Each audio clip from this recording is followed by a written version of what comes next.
Kitabu cha Yeremia anasema, je, kuna jambo gumu lolote nisiloliweza? Kwa maana yeye Mungu adili na vitu vyepesi. Vitu vyepesi ni vya kwako, ila vigumu ni vya Mungu. So ukiona jambo lolote gumu sio lako. Jambo lolote gumu ni la Mungu. Kitoka mishipa ya kichwa, mishipa ya shingo, ni wewe umetaka. Unahangaika na jambo ambalo kwa mawazo yako yamefika mwisho. Akili yako imefika mwisho. Nguvu zako zimefika mwisho. Kama ulikuwa hujajua, mwisho wa akili yako sio mikopo.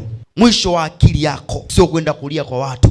Mwisho wa akili yako sio kwenda kuombaomba kwa watu. Mwisho wa akili yako ni kwenda kwa Mungu. Ndio mwanzo wa Mungu kuanza. Wengi wanapofika mwisho wanatafuta means ya kwenda kudanga. Wanapofika mwisho wanatafuta means ya kwenda kulewa. Wanapofika mwisho wanatafuta means ya kwenda kujidunga sindano. Kwa mwisho wanatafuta means ya kwenda kutafuta madawa ya kulevya. Wanahisi huu ndo unaweza kutusaidia. Huu mwisho wa akili zetu, labda pombe itanisaidia kunipeleka sehemu nyingine. Pombe itakusaidia. Unapofika mwisho ndo mwanzo wa Mungu unapoanzia. So kimbilia kwa Mungu.